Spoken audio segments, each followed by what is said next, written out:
Assalomu alaykum, hurmatli boyovutliklar hamda ijtimoiy tarmoq foydalanuvchilari. O'zbekiston Respublikasi Prezidentining 2026-yil 5-fevraldagi 2026-yilda hududlarni yangicha yondashuvlar asosida rivojlantirish orqali aholi daromadini oshirish, barqaror ish o'rinlari yaratish hamda kambag'allikni qisqartirish chora-tadbirlari to'g'risidagi PQ 49-sonli qarori qabul qilindi. Mazkur qarorga muvofiq hududlardagi ishsizlik va kambag'allik darajasi yuqori bo'lgan og'ir toifadagi mahallalarni rivojlantirish va aholi tomorqalari hamda ijaraga berilgan yer maydonlaridan samarali foydalanish, shu jumladan sug'orish tizimlarini yaxshilash, tadbirkorlik uchun qulay infratuzilmani yaratish, jumladan elektr va muhandislik kommunikatsiya tarmoqlarini yaxshilash, mahallalarni tuman markaziga hamda boshqa tutash tuman shaharlarga bog'lovchi yo'llarni yaxshilash bilan bog'liq loyihalarni amalga oshirish bo'yicha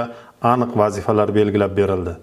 Xususan, Boyovut tumanidagi kambag'allik va ishsizlik darajasi tuman ko'rsatkichlaridan yuqori bo'lgan sharoiti og'ir Sohil, Muqimiy, Uchturgon, Yangiobod, Madaniyat va Navbahor mahallalari tanlab olindi.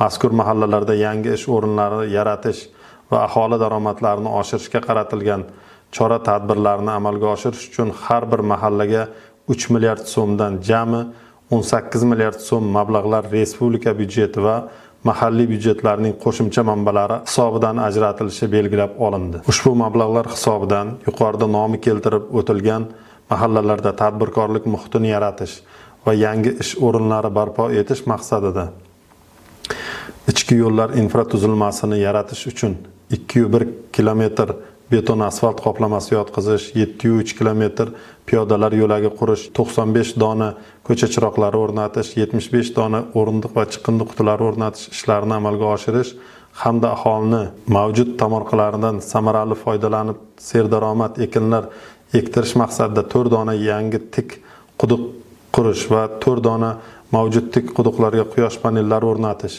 4 dona sug'orish nasoslari o'rnatish, 11,9 kilometr ichki ariqlarni betonlashtirish va yangi latoklar o'rnatish, 5 dona yangi transformator punktlari yaratiladi va Madaniyat mahallasining kirish qismiga stella qurish ishlarini amalga oshirish belgilab olindi.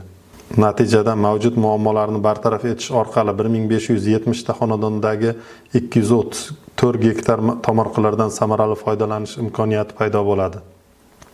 Mahalladagi bo'sh turgan yer maydonlari 92 ta lotga bo'lingan holda tadbirkorlik subyektlari yaratish uchun auksion savdolariga chiqariladi hamda 360 nafar yangi ish o'rinlari yaratiladi. 140 nafar fuqarolar o'zini o'zi band qilinadi. 658 nafar aholining daromadi oshiriladi.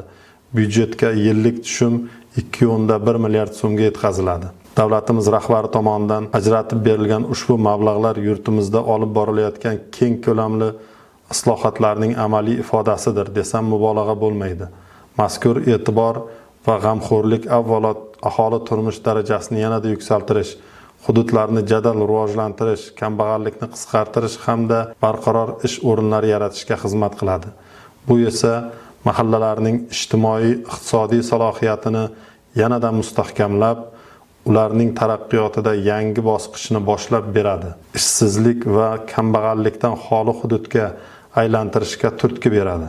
Yaratilayotgan ushbu imkoniyat va shart-sharoitlar uchun barcha boyovutliklar nomidan davlatimiz rahbariga chuqur minnatdorchilik bildiraman. E'tiboringiz uchun rahmat.